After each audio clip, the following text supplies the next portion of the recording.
La experiencia y el modelo atómico de Rutherford. Durante el primer tema, vimos que la idea sobre la estructura y composición de la materia fue cambiando en el tiempo. El primer modelo atómico de la edad contemporánea fue desarrollado por John Dalton entre 1803 y 1808. El trabajo de Dalton, publicado bajo el nombre Teoría Atómica, permitía explicar diferentes leyes de la química que eran empíricas hasta ese momento. Leyes como las de proporciones constante, de las proporciones múltiples podían explicarse claramente. Además, el modelo atómico aclaraba que aún existiendo una gran variedad de sustancias diferentes, estas podían ser explicadas en términos de una cantidad más bien pequeñas de constituyentes elementales. El descubrimiento del electrón por parte Thomson en 1897, permitió desarrollar un nuevo modelo atómico, el modelo de Thomson, proponiendo que toda la carga positiva estaba distribuida en forma homogénea en todo el átomo y que los electrones estaban dispersos e incrustados en el átomo dando el aspecto de un pudín con pastas. Esto permitía dar certeza sobre la estabilidad del átomo, ya que la repulsión electrostática entre los electrones sería mermado por la distribución homogénea de la carga positiva. Sin embargo, el modelo de Thomson no podía explicar algunos fenómenos observados, como por ejemplo los espectros atómicos o la experiencia de Rutherford. Fue 1912 que el físico químico Ernest Rutherford llegó a la conclusión de que la masa del átomo se concentraba en una región pequeña de cargas positivas. Sugirió un nuevo modelo en el cual el átomo poseía un núcleo o centro en el cual se concentra la masa y la carga positiva,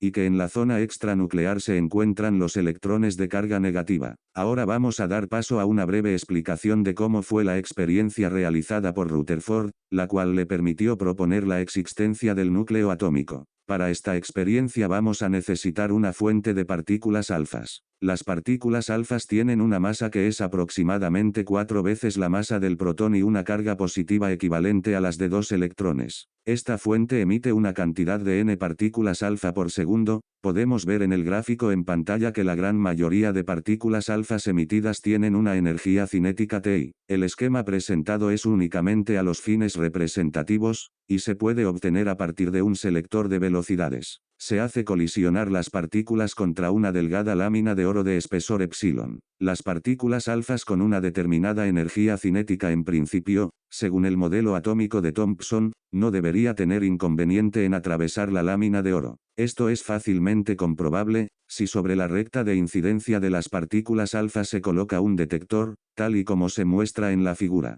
Como resultado se puede encontrar que efectivamente las partículas alfas no se desvían de su trayectoria, sin embargo no todas las partículas continúan su trayectoria. Es decir que hay una cierta cantidad de partículas que son desviadas por colisionar con los átomos de la lámina. Entonces si se coloca el detector a, por ejemplo, 45 grados del eje de incidencia se tendría que detectar muy pocas partículas alfas. Esto es debido a que las partículas alfas al atravesar los átomos de oro, no encontrarían una fuerza electrostática muy intensa que les permita desviarse de su trayectoria en forma muy significativa. Sin embargo, la cantidad de partículas observadas eran de un número mayor a lo esperado. Incluso si el detector se ponía por delante de la lámina, se seguían encontrando partículas dispersadas. Rutherford, para ilustrar lo que estaba sucediendo, dijo que esto era equivalente a disparar balas sobre una hoja de papel y que las balas reboten. Sin embargo, para poder explicar la dispersión de partículas en grandes ángulos, Rutherford propuso que toda la carga positiva estaba concentrada en una pequeña región llamada núcleo.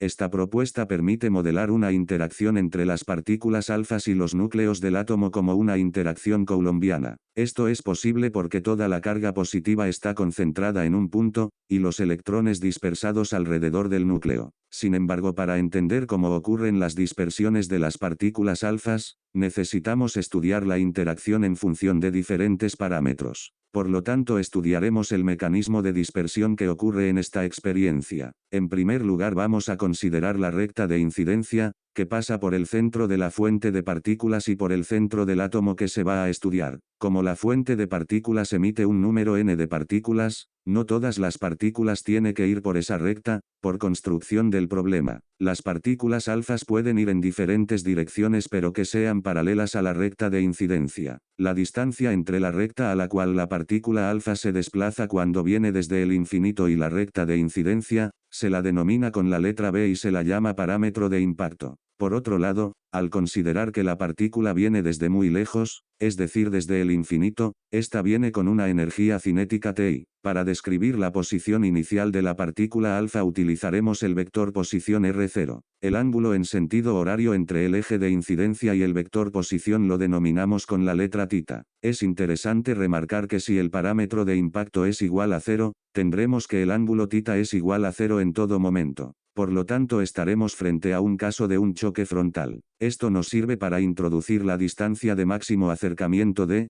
que se da cuando la energía de la partícula alfa es puramente potencial. Sin embargo, no siempre estaremos bajo esta circunstancia. En este esquema podemos observar la trayectoria de la partícula alfa para el caso de parámetro de impacto distinto de 0. Podemos ver que en este caso el ángulo θ es distinto de 0 para la distancia de máximo acercamiento. Posteriormente, cuando la partícula alfa se aleja del núcleo, podemos ver que la distancia entre la asíntota y la recta paralela que cruza el núcleo es igual al parámetro de impacto. Esto es a consecuencia de la conservación de la energía, ya que la partícula alfa se aleja del núcleo con la misma energía cinética inicial Ti. Cuando la partícula alfa está lejos del núcleo, el complementario del ángulo θ es el ángulo φ, y es el ángulo φ, medido en sentido antihorario sobre el eje de incidencia, al cual se pondrá el detector para medir las partículas dispersadas por el núcleo de oro. Para poder visualizar mejor cómo ocurre la dispersión por los núcleos de oro, observemos el siguiente esquema. En este esquema tenemos una lámina de oro de espesor epsilon. De frente podemos observar los átomos, aquí representado por discos, que componen la lámina. La sección eficaz del átomo es igual a la superficie del átomo que se observa de frente. Aquí estamos considerando al átomo como un disco de radio R, es decir que la partícula alfa interactúa con el núcleo del átomo si se encuentra dentro de esta región. Si bien uno hace el planteo para una sola partícula, es importante recordar que se hace incidir un gran número de partículas sobre la lámina. En este caso podemos suponer que hacemos incidir n0 partículas por minuto.